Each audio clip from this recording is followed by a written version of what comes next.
शांति शांति शांति। कल्याणानां निधानं कलिमलमथनं पावनं पावनहनं पाथेयं जन्ममुक्षो सपदि परपदप्राप्ते प्रस्थितस्य विश्रामस्थानमेकं कविवरवचसां जीवनं सज्जनानां बीजं धर्मधर्मस्य प्रभवतु भवतां भूतैरामनां यस्याङ्गे च विभाति भूधरसुता देवापगामस्तके भाले बालविधुर्गले च गरलं यस्योरसव्यालराट् सोऽयं भूतिविभूषणः सुरवरः सर्वाधिपः सर्वदा सर्वः सर्वगतः शिवः शशिनिभः श्रीशङ्करः पातु माम्। मूकं करोति वाचालं पङ्गुं लङ्घयते गिरिं यत्कृपातमहं वन्दे परमानन्दमाधवम्। वसुदेवसुतं देवं कंसचाणूरमर्दनं देवकी परमानन्दं कृष्णं वन्दे जगद्गुरुं। नमो ब्रह्मण्यदेवाय गोब्राह्मणहिताय च जगद्हिताय कृष्णाय गोविन्दाय नमो नमः।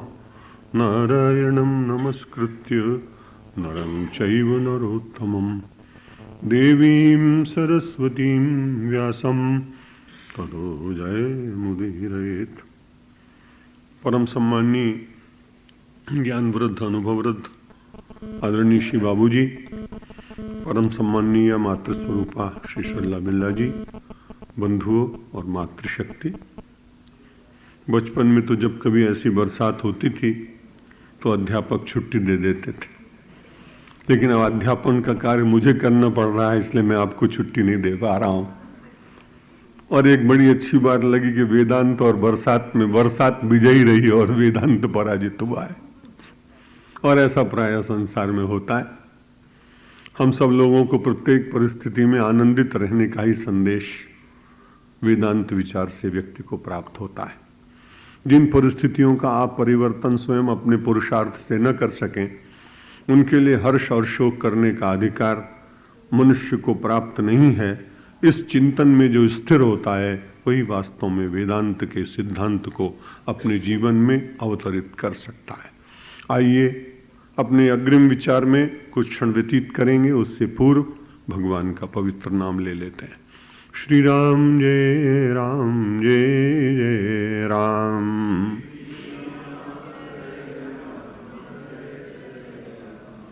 श्री राम जय राम जय जय राम।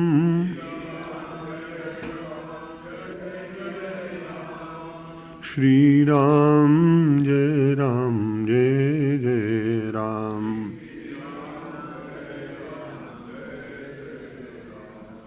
जय शिव शंकर जय शिव शंकर जय शिव शंकर। प्रातःकाल हम सब लोग चिंतन कर रहे थे भगवान आदि शंकराचार्य के ही विचारों का महर्षि वेदव्यास की अन्य पंक्तियों के द्वारा, कि मनुष्य को संसार में अन्य प्रयत्न तो करने ही चाहिए, लेकिन विशेष रूप से उसका प्रयत्न होना चाहिए आत्म जागरण के लिए। तस्यैव हेतो प्रयतेत कोविदः न लभ्यते यद भ्रमतामुपर्यधः तल्लभ्यते दुख वदन्यतः सुखम कालेन सर्वत्र गभीर रंगहसा। भगवान वेदव्यास जी ने कहा, अचानक संसार में बहुत वस्तुओं की प्राप्ति हो जाती है।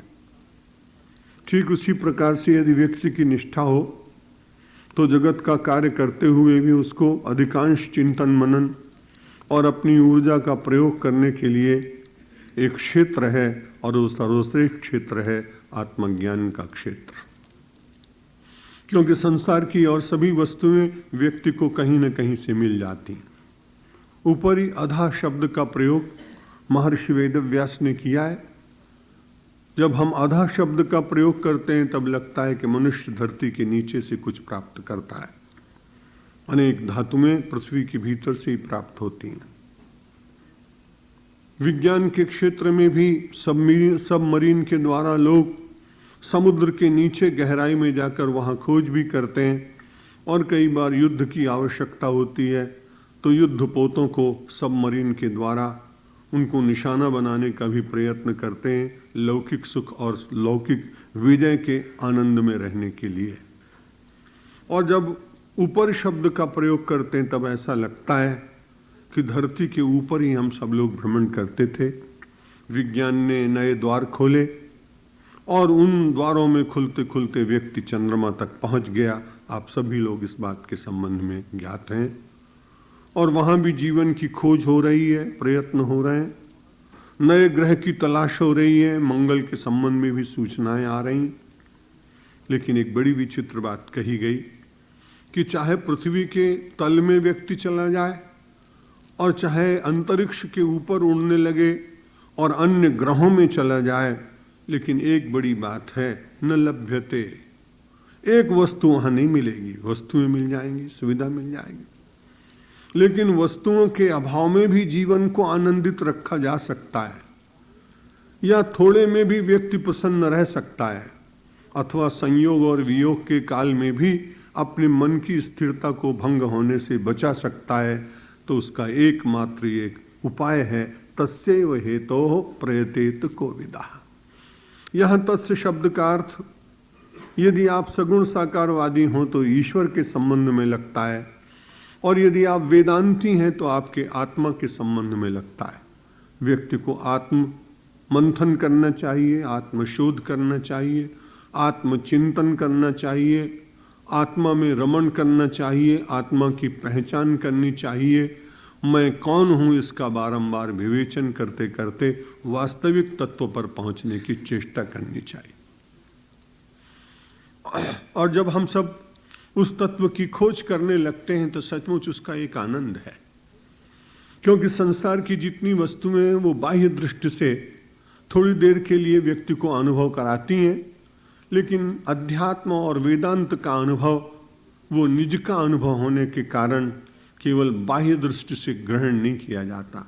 जो वस्तुएं बाह्य दृष्टि से ग्रहण की जाती हैं वे छूट जाती हैं। ग्रहण काल में कई बार आनंद होता है और उनके वियोग होते समय कई बार जीव कष्ट का भी अनुभव करता है, लेकिन वेदांत का चिंतन करते हुए एक बार अपनी आत्मनिष्ठा में जीवित रहने वाला व्यक्ति अनुभव की गहराई में उतरने के कारण उसके सामने कुछ भय नहीं है कि कुछ मिला है तो छूट जाएगा। वहां छूटने का भय नहीं। जब वो निरंतर एक निष्ठा में जीने लगता है तो उसके हाथ से या उसके जीवन में से कुछ पृथक नहीं होता है। अर्थस्य निश्चयो दृष्टो विचारेण हितोक्तितः न स्नानेन न दानेन प्राणायाम शतेन च। शास्त्र ने तो बहुत ही वर्णन किया है, स्नान की बड़ी महिमा की है, लेकिन निश्चित रूप से वो श्रद्धा जागृत करने के लिए, और वैसे भी किसी श्रेष्ठ वस्तु को प्राप्त करने के लिए मनुष्य के जीवन की बाह्य श्रेष्ठता और शुचिता भी आवश्यक है। इसलिए देवो भूत्वा देवम यजेत ये शब्द पढ़ने को भी मिलता है। और स्नान की महिमा, हम केवल जल में स्नान नहीं करते हैं, मानसिक दृष्टि से भी स्नान करते हैं। गंगा गंगेति यो ब्रूयात योजनानाम शतैरपि मुच्यते सर्व पापेभ्यो विष्णु लोकम स गच्छति। गंगा का स्मरण करते समय पवित्रता का स्मरण होता है।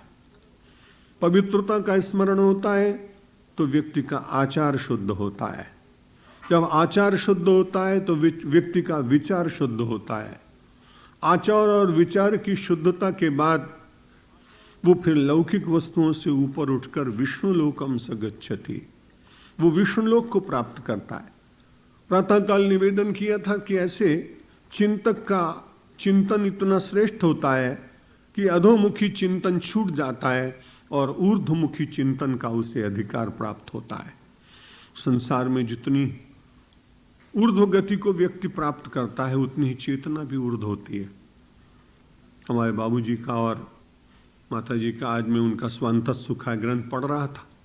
अनेक बार उन्होंने हिमालय की यात्राएं की हैं। मुझे अच्छा लगता है। क्यों मुझे ऐसा लगता है हिमालय में लोग क्यों जाते हैं? क्योंकि वो बहुत ऊंचा है।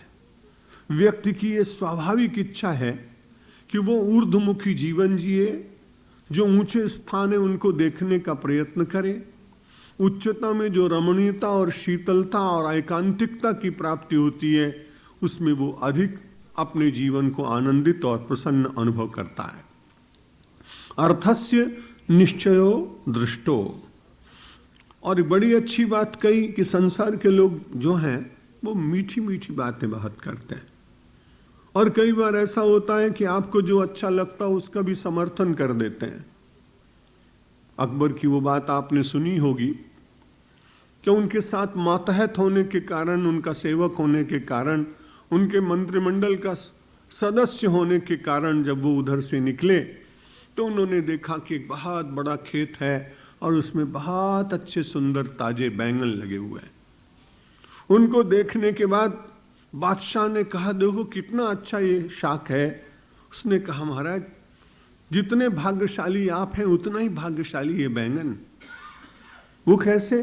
बोले आपके सिर पर ताज है, इसके सिर पर ताज। सबसे बढ़िया है, सुंदर में सुंदर, अच्छे में अच्छा। तो उन्होंने कहा कि चलो कल से इसका ही सेवन करते हैं। और उन्होंने खूब उसका सेवन करना प्रारंभ किया। कुछ शरीर में दर्द होने लगा तो उन्होंने वैद्य को बुलाया, हकीम को बुलाया और उससे पूछा, अस्वस्थता अनुभव कर रहा हूं। उसने कहा, बादी होने वाली कोई वस्तु आपने बहुत अधिक खाई? तो उन्होंने कहा कि हमारे मंत्री ने बहुत प्रशंसा की, इसलिए मैंने एक ही प्रकार के शाक का सेवन किया है और नाम बताया। कहा, इसी के कारण आपको अधिक कष्ट हुआ, इसलिए आप इसका थोड़ा परित्याग करिए। उद्विग्न हुआ चित्त बादशाह का। उन्होंने कहा, बुलाओ बीरबल को। बीरबल आए। बीरबल ने से कहा कि तुमने तो बड़ी प्रशंसा की थी, परिणाम तो बड़ा अमंगलकारी और कष्टकारी हुआ। उसने कहा, सरकार क्या कहें, इस बैंगन से ज्यादा कुछ बुरा है ही नहीं। यदि बुरा ना होता तो इसके सिर पर भगवान ने खूंटा क्यों ठोक दिया होता? बादशाह ने कहा, तुम बड़े विचित्र मालूम पड़ते हो। उस दिन तुमने कहा कि इसके ऊपर ताज लगाए, आज तुम कह रहे हो इसके ऊपर खूंटा ठोक दिया गया, बात क्या है? उसने कहा, दरबार बुरा मत मानना, मेरी नौकरी बैंगन की नौकरी नहीं है, मेरी नौकरी तो आपकी नौकरी है। आप जिसमें खुश उसमें हम खुश। मधुर बात बोलने वाले संसार में बहुत लोग मिल जाएंगे, क्योंकि वो उस बात की चिंता नहीं करते हैं कि इसका परिणाम आपको क्या भोगना पड़ेगा। इसलिए बहुत सावधान रहना चाहिए। भगवान आदि शंकराचार्य का ये ग्रंथ हम सब लोगों को व्यावहारिक जगत में भी एक बहुत अच्छा संदेश दे रहा है कि जो लोग हितकारी वचन कहते हैं वो एक बार अपने को अच्छे भी न लगते हों, लेकिन उनका परिणाम मंगलमय हो तो उसे स्वीकार करना चाहिए।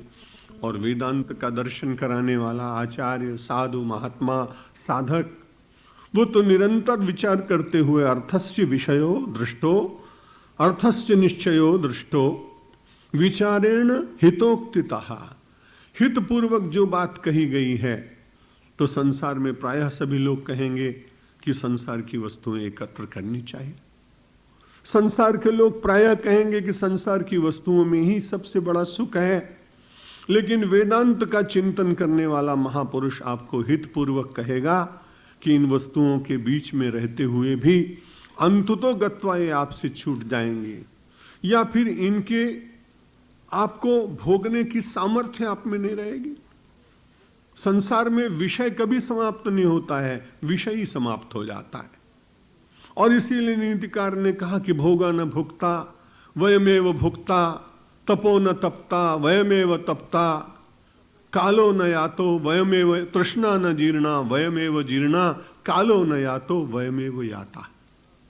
नीतिकारों ने कहा कि संसार में पदार्थ तो पता नहीं कब से प्रारंभ हुए और उनके भोक्ता भी लाखों और करोड़ों हो गए। भोगा न भुक्ता वयमेव भुक्ता। वे संसार के पदार्थ और विषय आज भी वैसे ही दिखाई पड़ते हैं, लेकिन उनके भोक्ता संसार से चले गए।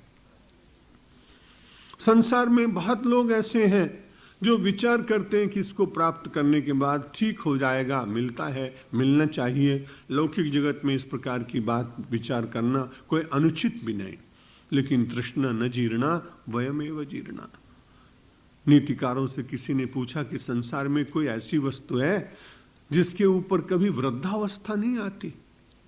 बहुत विचार करने के बाद संत ने उत्तर दिया, केवल एक वस्तु है जो निरंतर तरुणाई को प्राप्त होती है।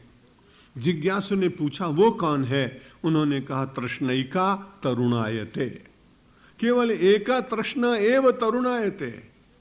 संसार में जितनी और वस्तुएं हैं वो प्राचीन हो जाती हैं, जरा जीर्ण हो जाती हैं, भवन नष्ट हो जाते हैं, पूरा तत्व के लोग उसका संरक्षण करते हैं, कलाकृतियां मिट जाती हैं, धूमिल पड़ जाते हैं, शरीर जीर्ण शीर्ण होते हैं, सभी का अनुभव है। लेकिन संतों ने कहा एक ही वस्तु है, मानव के शरीर में और बुद्धि में बैठी हुई है तृष्णा। कई बार जब बलवती होती तो बलवती होती चली जाती है, तृष्णैका तरुणायते। इसलिए हितोक्ति के द्वारा अपने उस तृष्णा के जाल को, अपने इस तृष्णा के बंधन को, अपनी उस तृष्णा को कहीं न कहीं संयमित करने का प्रयत्न करना चाहिए। और मनुष्य के जीवन का अर्थ क्या है, उसके जीवन में निश्चय पूर्वक उसे क्या प्राप्त करना चाहिए? विचारेण हितोक्तितः। ऐसे हितकारी जो उक्तियां हैं, उन वचनों के द्वारा, वचन और विचार दोनों जब एक होते हैं तब व्यक्ति को बहुत आनंद आता है। वचन में जीने वाले हमारे जैसे लोग बहुत होंगे। वेदांत के ऊपर मुझसे भी बहुत अच्छी टीका, भाष्य और प्रवचन करने वाले जो दर्शन शास्त्र के प्राध्यापक हैं विश्वविद्यालयों में, वे शायद बहुत अच्छा बोल सकेंगे। लेकिन यहां ये बात कहते हैं कि जो आपने वचन से कहा है वो विचार में होना चाहिए। और जब वचन और विचार दोनों हो जाते हैं तो आचरण में उनकी स्थिति अपने आप ही होती है, फिर वो साधु हो जाता है। जगत में कैसे भी वस्त्र पहने और कैसी भी जाति में हो, ये रोज मैं आपसे निवेदन कर रहा हूं कि ये सारी परिधियां वेदांत तोड़ देता है। और इतनी उदारता विश्व के बीच में वेदांत विचार ने स्थापित की है, यदि उसे विश्व कभी स्वीकार कर पाता तो मुझे ऐसा लगता है कि जातियां बल्य बने रहती, लेकिन उनके बीच में से द्वेष न होता, युद्ध न होते, मैं बहुत बड़ा हूं वो बहुत छोटा है, इस प्रकार के हीन और गौरव ग्रंथियों का संघर्ष न होता। ईश्वर की इच्छा, उसकी अपनी माया है, वो किस प्रकार से चलाता है, उसका संसार है। उस संबंध में हम सब लोगों को बहुत चिंता करनी नहीं चाहिए, बहुत विचार करना नहीं चाहिए, क्योंकि जो विषय हमारा न हो, हम उसे बार बार विचार करें तो भी उसका कोई उत्तर मिल नहीं पाएगा। लौकिक जगत में बहुत सारी ऐसी विद्याएं हैं जिनकी मुझे जानकारी नहीं, और यदि मैं उनके संबंध में बहुत विचार करूं तो भी मुझे कुछ मिलने वाला नहीं। नक्षत्र विद्या के संबंध में मेरी कोई जानकारी नहीं, मैं विचार करूं तो कुछ नहीं मिलेगा। इसी प्रकार से रसायन शास्त्र के संबंध में मेरा बहुत ज्ञान नहीं है, मैं बार बार चिंतन करूं तो भी कुछ मिलेगा नहीं।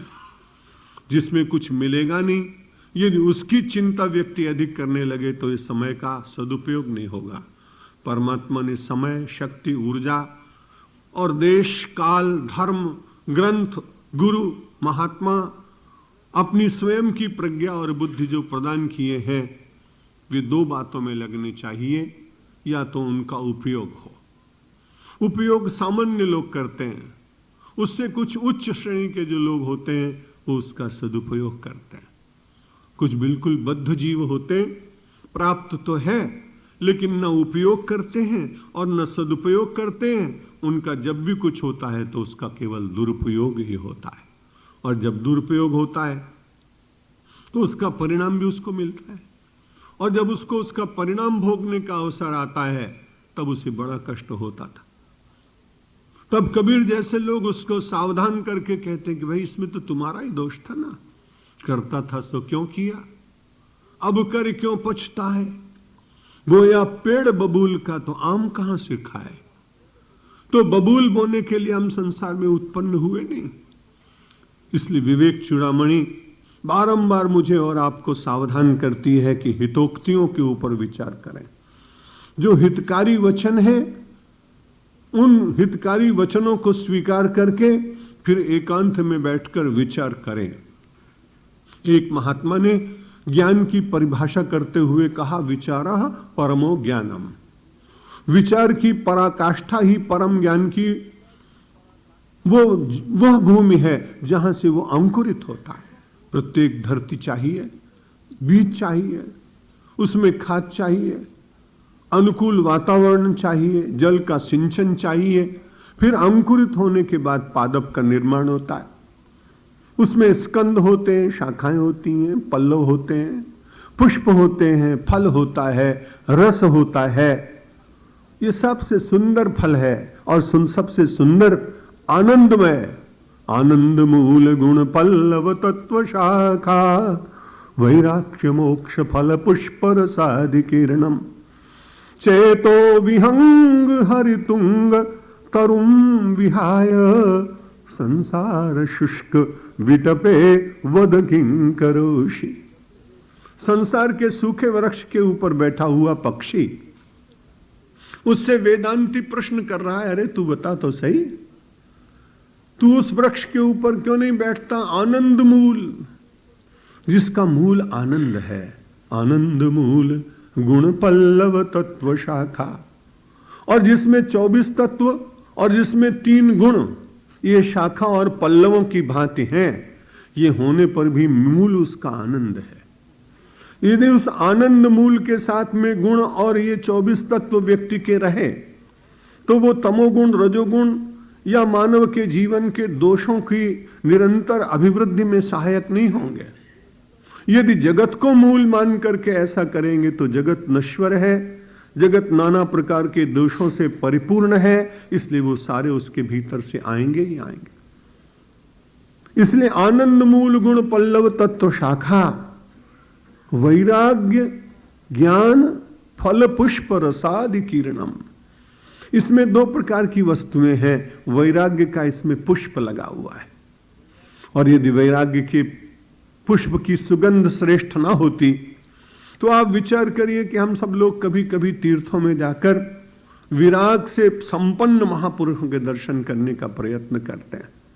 वस्तुएं हमारे और आपके पास अधिक होती हैं, लेकिन हम किसी विरागी पुरुष की खोज क्यों करते हैं? पुरा काल में लोग जाते थे तो उड़िया बाबा जी के दर्शन करते थे। कमंडल होता था, एक साधारण सा खादी का कपड़ा होता था।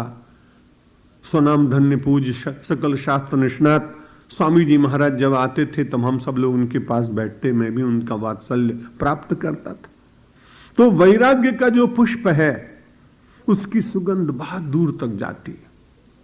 आपके उद्यान में खिले हुए फूल आपके कक्ष तक सुगंध दे सकते हैं, कुछ और दूर तक पवन उनकी सुगंध ले जा सकता है, लेकिन वैराग्य का जो सुगंध है, सुवास है, वो सारे संसार को अपने आप ही सुवासित करती है। पॉल ब्रिंटन जैसा एक विद्वान फ्रांस में एक वैराग्यपूर्ण व्यक्ति का यश सुनकर और वहां चला आता है। आप में से पढ़े लिखे बंधु सभी जानते होंगे, उसका कोई संबंध नहीं था, लेकिन वो रमण महर्षि को स्वप्न में देखता है और देखने के बाद उसको जानकारी भी हो जाती है कि उसे किधर किधर से जाना है। पूरा मैप उसके सामने उतर आता है। विज्ञान के युग में लोग संभवतः इस पर विश्वास नहीं करेंगे, लेकिन उसने अपने ग्रंथों में इस बात को लिखा है कि मुझे उस महापुरुष की जानकारी इस प्रकार से हुई और मैं खोजता खोजता भारत में आया। आने के बाद जब मैं उनके पास गया तो देखने के बाद बड़ा अचरज हुआ कि केवल एक कौपीन पहने हुए, शरीर पर कोई दूसरा वस्त्र नहीं, और एक साधारण सी मुद्रा में बैठा हुआ एक महापुरुष, और उसके दर्शन मात्र से मेरे भीतर रोमांच हुआ, भावांतर होने लगा, मेरी वृत्तियां शांत होने लगी। मैं वेदांत की दृष्टि से जीने वाले देश में उत्पन्न नहीं हुआ, लेकिन मानो मेरे सारे पूर्व संस्कारों के ऊपर उनकी दृष्टि पड़ी। जैसे कोई कुठार मारकर किसी वृक्ष का खंडन कर देता है, वैसे उस विरागी महापुरुष की दृष्टि ने मेरे संस्कार के वृक्ष को काटना प्रारंभ किया और मेरे ही हृदय की भूमि पर अपनी ही कृपा की किरणों के द्वारा जो उन्होंने वपन किया वो मेरे आध्यात्मिक जीवन का सबसे बड़ा अंग बन गया। वैराग्य मोक्ष फल पुष्प रसादि किरणम। सूक्तिकार कहते हैं हम संसार में रहें, कुछ बुरी बात नहीं, लेकिन प्रयत्न करें कि ये संसार हमारा मूल न बनने पाए। मूल बने परमात्मा। ऊर्ध्व मूल मदशाकम अश्वत्थम प्राहुरंभयम छंदांसी यस्य पर्णानि यस्थम वेद सवेदवित। इसकी व्याख्या आपने निश्चित रूप से अनेक महापुरुषों के श्रीमुख से सुनी होगी। इसलिए हम सब लोग अपने जीवन में आनंद मूल गुण पल्लव तत्व शाखा वैराग्य मोक्ष फल पुष्प रसादि किरणम, और उसमें जो फल है वो ज्ञान का फल है। ज्ञान का फल आज तक कभी सड़ा नहीं, उसमें कोई गंध नहीं आई, उसमें कोई विकृति नहीं आई। इसलिए कहते हैं वैराग्य के पुष्प के बाद जिस फल की प्राप्ति होती है उसका नाम है ज्ञान। वैराग्य पुष्प फल पुष्प ज्ञान और रसादि पूर्णम, और ऐसा रस है। हमारे उपनिषद के ऋषियों ने तो बड़ी अच्छी बात कही। किसी बंगाल के भाई से पूछो तो पूछो कि भाई आपको रस कहाँ है, तो मोहन भोग में बताएगा, रसगुल्ला में बताएगा। राजस्थान के किसी आदमी से पूछिए तो वो कहेगा लड्डू में रस है। गुजरात के आदमी से पूछिए तो वो अपने वहां के किसी मधुर पदार्थ का नाम लेगा।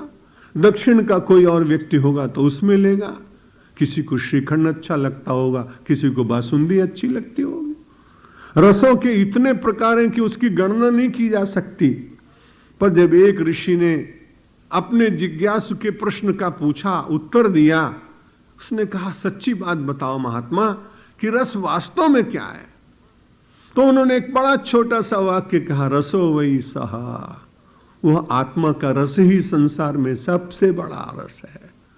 और उसको प्राप्त करने के बाद बाकी रस बहुत छोटे लगने लगते हैं। संसार के जितने लाभ हैं वे सब लाभ बहुत छोटे दिखाई पड़ते हैं। श्रीमद् भगवत गीता ने तो बड़ी अच्छी बात कही कि जितने और दूसरे लाभ हैं वो लाभ छोटे दिखाई पड़ने लगते हैं। और ऐसा ज्ञानी व्यक्ति यदि उसके सामने प्रलय भी हो जाए, प्रतिकूलता की सीमा भी उसके सामने आ जाए, तो उससे वो विचलित नहीं होता है। इसलिए वेदांत केवल मोक्ष प्रदान कराता होगा, ये जो लोगों का भ्रम है वो वास्तव में उचित नहीं। इसलिए स्वामी रामतीर्थ तो कहते थे वेदांत तो व्यावहारिक धर्म है, जो जीवन के प्रत्येक क्षण में आपको उपयोग में आ सकता है। यं लब्ध्वा चा परम लाभम मन्यते नाधिकम ततः यस्मिन् स्थितो न दुखेन गुरुणापि विचाल्यते यम लब्ध्वा चा परम लाभम। विचार करने के बाद जो मिला, हितोक्ति सुनने के बाद जो मिला, जो स्नान दान और प्राणायाम के द्वारा केवल आचरण की थोड़ी सी शुद्धि हुई, लेकिन उसके बाद अंतर की शुद्धि को और अंतर के शक्ति को और अंतर की संपत्ति को प्राप्त करने के लिए हितोक्त वचनों को श्रवण करने के बाद जब वो विचार में पहुंचा, तो स्वाभाविक बात है मनुष्य के जीवन में सब कुछ अनुकूल नहीं आता है, बहुत प्रतिकूल आता है। और जब प्रतिकूल आता है उस समय अपने को देखने का अवसर प्राप्त होता है, हम खड़े कहां हैं, हमारी वास्तव में यथार्थ स्थिति कहां है। राजा जनक जैसे व्यक्ति बैठे हुए हैं और याज्ञवल्क्य का सत्संग चल रहा है। किसी ने आकर कहा महाराज आपके भवन में सबसे श्रेष्ठ जो आपका कक्ष है उसमें अग्नि लगी हुई है, धुआं उड़ रहा, धुआं दिखाई पड़ रहा है। तो उन्होंने कहा मेरी संपत्ति जल रही है, ये बात ठीक है लौकिक दृष्टि से, लेकिन मैं विचार करने के बाद अब इस महापुरुष के पास थोड़ी देर के लिए बैठा हूं, प्रारब्ध का कुछ ऐसा भोग होगा, यदि तुम उसको कुछ कर सको तो ठीक है, लेकिन मैं उठूंगा नहीं। लोगों को बड़ा विस्मय हुआ। आपने वो उत्तर जरूर कहीं ना कहीं सुना होगा जो उन्होंने दिया, अनंतवत्व में वित्तम यन्मे नास्ति किंचनो मिथिलायाम प्रदग्धायाम नमे की दह्यति किंचन अनंतवत्व में वित्तम। हितोक्ति का श्रवण करने के बाद वास्तविक वित्त की खोज प्रारंभ होती है, और वास्तविक वित्त मानव के अंदर ही है, मानव के साथ ही है। जो वस्तु पृथक होती है वो छीन ली जाती है, नष्ट हो जाती है। जो वस्तु अपने साथ होती है उसके ऊपर कोई डाका नहीं डाल सकता, कोई राज्य कानून बनाकर उसे छीन नहीं सकता है। इसलिए राजर्षि जनक ने भी अपने उस दूत को ये कहा, अनंतवत्व में वित्तम, मेरा जो वित्त है, मेरी जो वास्तविक संपत्ति है, उसकी सीमा केवल मिथिला में नहीं, उसकी सीमा केवल मेरे प्रासाद में नहीं है, उसकी सीमा मेरे उन पदार्थों में नहीं है जिनका मैं सेवन कर रहा हूं। मेरा वित्त, मेरी संपत्ति, मेरी संपदा बहुत विशाल है, अनंत है, क्योंकि परमात्मा अनंत है। अनंत के साथ जुड़ा हुआ व्यक्ति अनंत ही हो सकता है।